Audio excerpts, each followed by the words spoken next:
dia, pessoal. Vamos então para a última aula do bimestre, tá?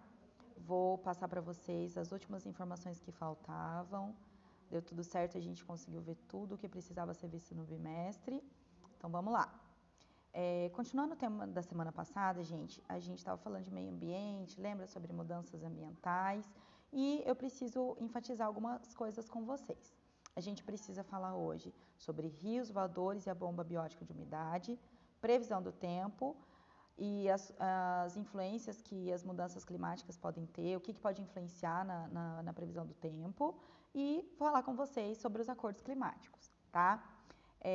Vamos lá. O que é bomba biótica e ciclo hidrológico? Gente, ciclo hidrológico nada mais é do que o ciclo da água, tá? Eu vou ampliar a imagem para ficar melhor para vocês verem. Então, vamos lá.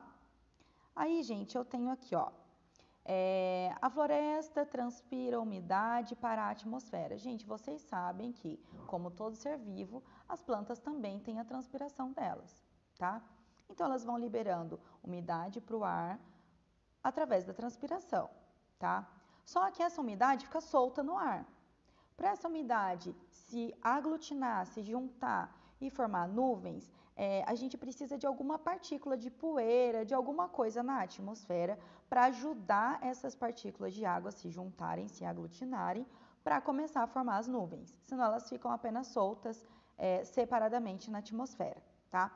Então, além de transpirar, além de liberar para a atmosfera partículas de água, elas também liberam partículas de odor. E essas partículas de odor, elas facilitam essa aglutinação, essa aglomeração das moléculas de água ao redor dessa partícula de odor. Com isso, gente, a gente tem a formação de nuvens, tá? Beleza. Formou nuvem, o que vai acontecer? Vai chover, né? Choveu, gente, vai fazer o quê? Vai cair a pressão atmosférica desse lugar, porque saiu coisa da atmosfera, foi para baixo, então abaixou a pressão da atmosfera.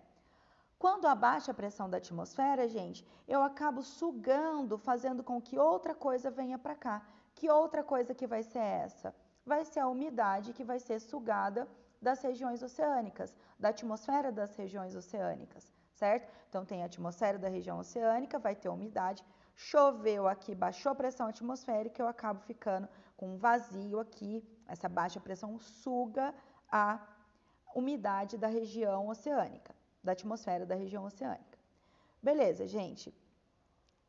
Com isso, eu tenho o quê? Toda hora eu estou tendo uma mudança da região onde tem umidade. Opa, choveu, a água saiu daqui, veio para cá, puxou daqui, veio para lá. Eu tenho um ciclo, certo? Esse ciclo é o ciclo hidrológico. Estou falando bem rapidamente, porque vocês já viram isso no sexto ano, que é o ciclo da água, tá? Mas, gente, a gente tem que entender que a floresta amazônica ela tem uma proporção gigantesca, é um território muito grande. Mesmo com desmatamento, a gente ainda tem um território muito grande, tá? O ideal era que ele fosse ainda maior. Infelizmente, foi desmatado e eu estou tendo um impacto ambiental com isso. Então, o que eu preciso ressaltar hoje, gente? Essa bomba biótica, essa circulação de água, de umidade que as regiões que têm plantas fazem acontecer, imagina isso potencializado em muito, porque eu tenho uma região de floresta muito grande. É o que acontece na Amazônia, tá? Então, essa forte circulação de umidade do ar, de água, através da chuva, isso é como se fosse uma bomba d'água, tá? Então, essa bomba d'água é chamada de bomba biótica, beleza? Então, vamos lá. O que acontece, gente? É como se essa bomba biótica da Amazônia fosse o coração da circulação do ciclo hidrológico aqui no nosso continente. Não só no nosso continente, tá, gente? Isso vai afetar várias regiões do mundo. Todas as regiões de grandes florestas, de grandes biomas, se ele for devastado, ele vai afetar outras partes do planeta, tá? Então, é como se eu tivesse um corpo humano gigante no nosso planeta, em que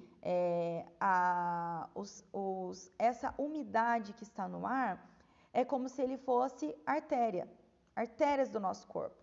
E a umidade que está no solo e nos rios e nos lagos é como se eles fossem veias. Então, eu tenho uma grande circulação. No caso, não é sangue, é água, tá? Essa circulação de umidade que está no ar, gente, eu vou chamar de rios voadores, porque eles têm uma quantidade tão grande de água que eles têm mais água do que vários rios do planeta, tá bom? Gente, já passei para vocês que a baixa pressão vai sugar a umidade, vou dar um zoom nessa imagem aí para vocês conseguirem observar, tá? Vamos lá. Já falei também da transpiração da floresta, eu coloquei essa fotinho aí. Olha quantas nuvenzinhas sendo formadas em cima da floresta amazônica, gente. É muita coisa. E é por isso que é chamado de rios aéreos, tá? O que acontece, gente? Olha nosso continente aí. Aqui, gente, nessa partezinha aqui, deixa eu colocar uma canetinha aqui. Nessa partezinha aqui, eu vou ter o quê? A Cordilheira dos Andes. Então, gente, a minha umidade, ela vai sair daqui e vai ser barrada pela Cordilheira dos Andes, impedindo que ela vá para outras regiões.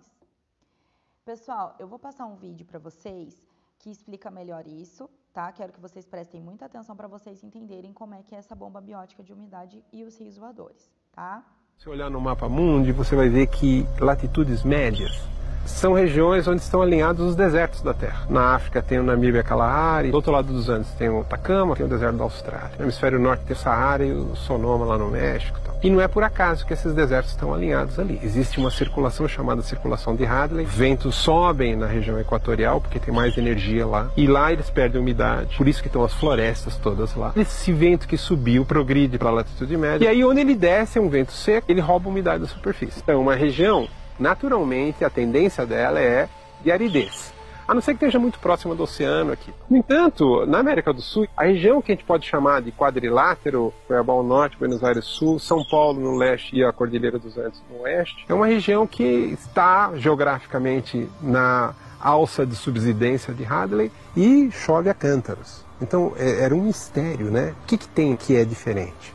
Temos essa grande floresta. E o que tem lá? Tem um super irrigador da atmosfera. O que a Amazônia tem que é tão importante? Como que uma floresta pode manipular o clima? Como é possível que uma área que está a 3.000 quilômetros do oceano receba umidade do oceano? O oceano é a fonte primordial de toda a água. O vento leva essa umidade para dentro do continente. Conforme ele vai entrando no continente, vai chovendo e o ar vai ficando mais seco. Se não tivesse algum mecanismo para manter o ar úmido, esse ar lá dentro do continente vai ficar totalmente seco. O que tem na Amazônia que é diferente?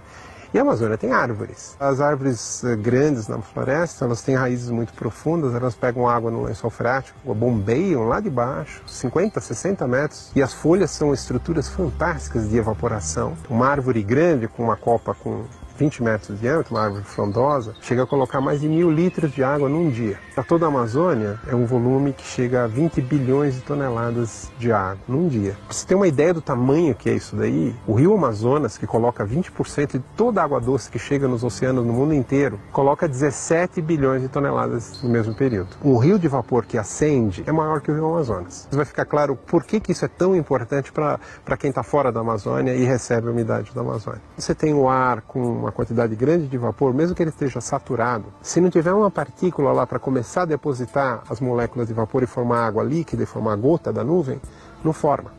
O ar sobre a Amazônia é tão limpo de partícula, de poeira, quanto o ar sobre o oceano. E no oceano é semidesértico, quase não chove. Então o mistério era, o que tem na Amazônia? Fonte de umidade a gente já sabe agora, né? Mas e o que faz chover? As folhas das árvores têm compostos lá que evaporam e vão para a atmosfera. O que foi descoberto é que esses vapores produziam lá uma reação e precipitavam na forma de uma poeira. E essas partículas são chamados aerossóis atmosféricos, são chamados também de núcleos de condensação de nuvem, ou seja, a floresta amazônica fabricava a sua própria chuva. A gente está acostumado a pensar a evolução dentro da própria vida, plantas, com animais, com insetos, etc. Agora nós estamos falando de uma evolução da vida toda como um todo, a floresta, com a atmosfera. Além dela produzir umidade para si mesma, produz um fenômeno que ficou conhecido popularmente por rios voadores, que explicam o mistério da região que vai de Cuiabá a Buenos Aires, de São Paulo aos Andes, ser uma região verde, úmida. Esse quadrilátero é 70% do PIB da América do Sul, é produzido. Pessoal, conforme eu expliquei para vocês, então, se qualquer grande bioma do planeta sofrer uma devastação, desmatamento, queimada, enfim, vai impactar outras regiões do planeta, tá? Como que vai impactar? Vai alterar a umidade do ar, vai alterar os regimes de chuva, o clima, a temperatura em todo o planeta, tá? Eu já estou tendo um aquecimento global por conta dos impactos ambientais que a ação humana está tendo. Lembra que eu falei da ação antrópica? Então, esses impactos ambientais, gente, eles potencializam catástrofes climáticas, como, por exemplo, furacões, tornados. Eu tenho, por exemplo, aquele fenômeno El Niño, que ele causa tempestades, que ele causa alterações do clima, certo? Isso, gente, são coisas que já aconteceriam, independente da ação antrópica, só que eles aconteceriam em menores proporções. Professora, terremoto também? Não, gente, terremoto não. Terremoto tem a ver com a mudança, com o deslocamento das placas tectônicas onde os continentes ficam, tá? Agora, furacão, tornados, vendavais, esses fenômenos meteorológicos como El Niño, eles sim, as mudanças, os impactos ambientais vão fazer com que eles fiquem mais fortes, tá? Vou passar outro vídeo para vocês. Flávia Freire viajou para os Estados Unidos e vai nos mostrar a estrutura do maior centro meteorológico americano. Agricultura, transporte, construção civil, turismo. A previsão do tempo hoje é uma peça fundamental no planejamento de quase todas as atividades humanas. É por isso que países como os Estados Unidos investem bilhões de dólares por ano em meteorologia. É lá que se faz a mais completa previsão de tempo do mundo. O departamento que cuida dessa área em todo o território americano é conhecido como NOAA, National Oceanic and Atmospheric Administration. São 122 centros de previsão espalhados pelo país, como este na cidade de Camp Springs, em Maryland. O diretor, Jim Hoke, nos conta que 3.500 funcionários se dedicam à previsão em todo o país. E ele explica porque ela é cada vez mais importante. A sociedade está ficando mais suscetível aos perigos da natureza. E uma boa previsão do tempo se tornou crucial para proteger as vidas, as propriedades das pessoas. Toda a previsão do tempo nasce de um conjunto de informações. Quanto mais dados, mais precisa ela é. Satélites observam do alto alterações nos ventos, formação de furacões ou de frentes frias. Balões que levam sondas, radares que detectam chuva, estações meteorológicas em terra medem com mais detalhes as mínimas mudanças na temperatura do ar, na pressão e nos níveis de umidade. Aparelhos instalados em boias também captam essas informações nos oceanos. Até os instrumentos que orientam navios e aviões de carreira enviam informações. Tudo isso é processado num supercomputador capaz de fazer trilhões de contas matemáticas por segundo. Esses números se transformam em mapas do que está acontecendo na atmosfera. A cena se repete 160 vezes por dia nos céus americanos. É a preparação de balões com as sondas que vão recolher as informações. Esse é um dos 150 radares que estão espalhados pelos Estados Unidos. Ele capta as informações atmosféricas num raio de 180 quilômetros. No Brasil, a estrutura é menor. São, em média, 60 sondagens diárias, 23 radares e perto de 500 estações meteorológicas. A colaboração dos Estados Unidos tem sido fundamental para o Brasil nessa área. Dos 5 satélites americanos em operação, um fica sobre o Equador e é voltado para o Brasil. Nós estamos aqui no Centro de Previsão do Tempo e Estudos Climáticos do INPE, o Instituto Nacional de Pesquisas Espaciais, em Cachoeira Paulista, no interior de São Paulo. É daqui que sai uma das mais completas previsões do país. Nós temos bons modelos matemáticos, nós temos recursos computacionais do mais alto nível e pessoal altamente qualificado. A troca de informações é um hábito entre os principais centros de meteorologia do mundo. Na nossa visita à NOAA, encontramos Franco, um brasileiro funcionário do Instituto Nacional de Meteorologia. Cada 4 meses que a gente passa aqui, a gente vai aprendendo o que há de mais novo nas técnicas aí de previsão do tempo e análise. A meteorologia é a porta de entrada para todo o sistema de alerta de desastres naturais. Se as pessoas acreditarem que vai chover muito, que vai chover torrencialmente nas próximas 24 horas, elas vão acreditar mais nos avisos e nos alertas meteorológicos dados pela Defesa Civil. Pessoal, antes de começar o terceiro e último vídeo, eu preciso comentar uma coisa com vocês. Quando a humanidade começou com a industrialização, com a criação, né, das grandes fábricas, indústrias e a modernização, né, das nossas ferramentas do cotidiano, eles perceberam que essas alterações que eles estavam fazendo no ambiente estavam alterando também o clima, a natureza, tá? E aí começaram a acontecer os acidentes ambientais. Com isso, os seres humanos perceberam, opa, a gente está alterando muito o planeta, a gente precisa começar a parar isso daí. E começaram a acontecer convenções para ter acordos climáticos realizados pelos países, tá? Então agora eu vou passar um vídeo resumindo tudo isso, porque não dá para falar, pontuar um por um cada acordo climático, tá? Mas eu quero que vocês saibam que eles foram acontecendo de acordo com o que a comunidade científica foi vendo que os acidentes ambientais estavam causando no planeta, tá bom? Então esse é o terceiro e último vídeo. Os acordos climáticos têm sempre como base a intenção de diminuir os poluentes e melhorar a vida na Terra. Mas será que funcionam? Para conhecer os principais acordos ambientais que já existiram e ainda existem, uma linha do tempo foi montada com as conferências e os respectivos acordos. Vamos lá! Londres, 1965, Conferência de Educação da Universidade de Keele. Um momento relevante da educação ambiental surgiu em razão de uma catástrofe. Em 1952, um acidente de poluição do ar decorrente da industrialização, ocorrido em Londres, Inglaterra, provocou a morte de cerca de 1.600 pessoas. Diante da necessidade de compreender-se esse quadro, em 1965 foi realizada essa conferência. Lá foi utilizada pela primeira vez a expressão educação ambiental, hoje entendida como o processo que tem como objetivo despertar a preocupação individual e coletiva para o ambiente, contribuindo para o desenvolvimento de senso crítico e incitando o enfrentamento de questões sociais e ambientais. Estocolmo, 1972, Conferência das Nações Unidas sobre o Meio Ambiente Humano e documentos resultantes. Essa conferência foi a primeira atitude mundial para a preservação do meio ambiente. Realizada pelas Nações Unidas, foi discutida por mais de 400 instituições governamentais e não governamentais, com a participação de 113 países. Tinha por objetivo conscientizar a sociedade de que grande parte dos recursos naturais são esgotáveis e, se extraídos de forma descontrolada, podem prejudicar futuras gerações. Os Estados Unidos foi o primeiro país a dedicar-se à redução de poluentes no meio ambiente, diminuindo atividades industriais por certo tempo. Em países subdesenvolvidos, não foram reduzidas as atividades industriais por conta de serem a base econômica nesses lugares.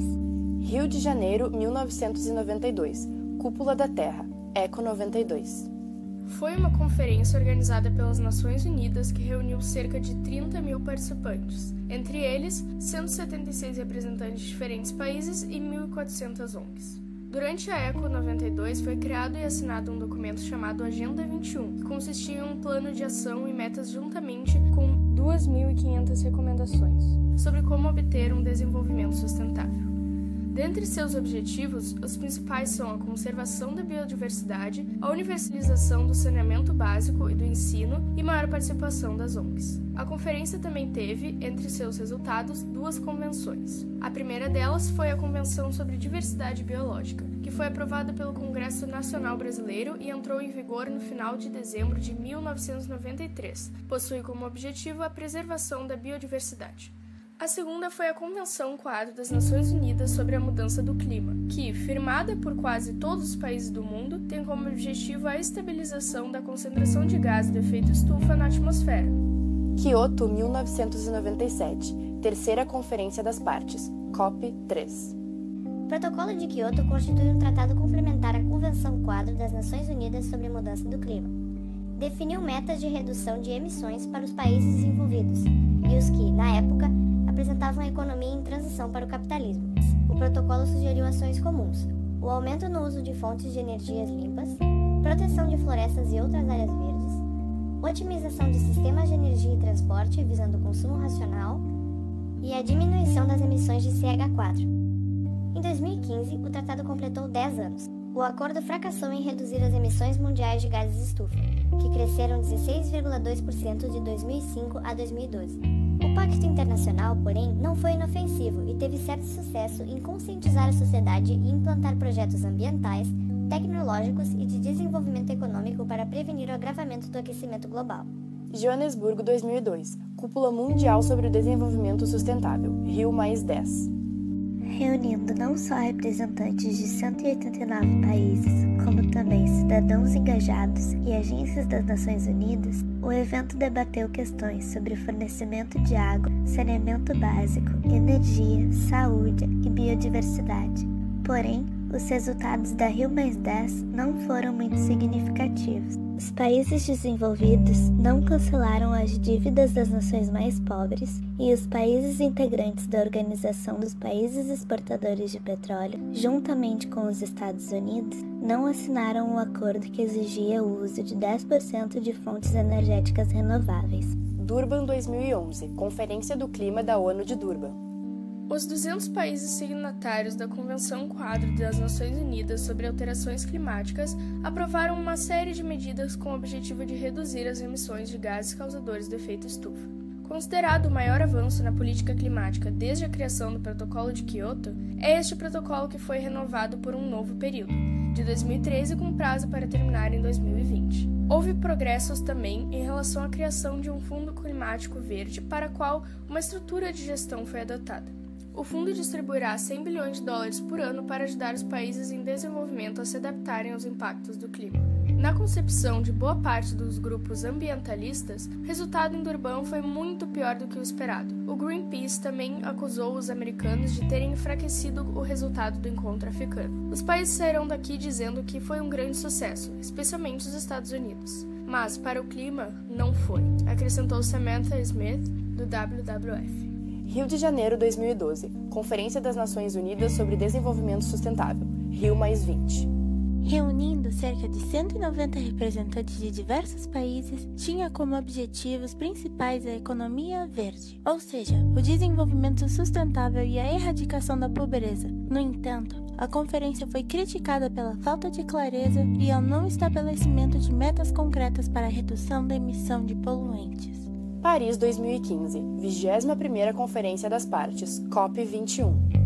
Foi durante a Conferência do Clima de Paris que foi proposto o Acordo de Paris, que tem por objetivo combater os efeitos das mudanças climáticas e reduzir a emissão de gases que provocam o efeito estufa. A conferência ocorreu no dia 30 de novembro de 2015, em Le Bourget, Paris.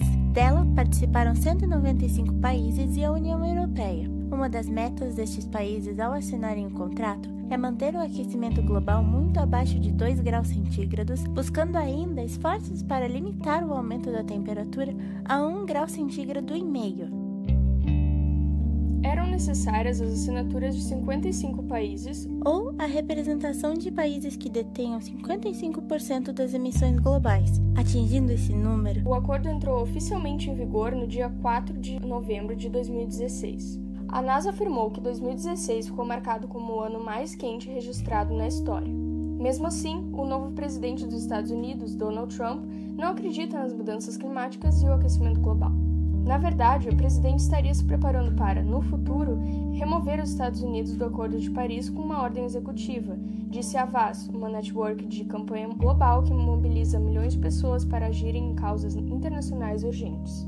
China e Estados Unidos ratificaram o Acordo de Paris, dia 3 de setembro de 2016. A ratificação por esses dois maiores poluentes serviu de estímulo para outros países contribuírem. O Brasil, um dos 20 países mais poluidores, ratificou o contrato no dia 12 de setembro de 2016. Com metas ambiciosas para serem cumpridas até 2030.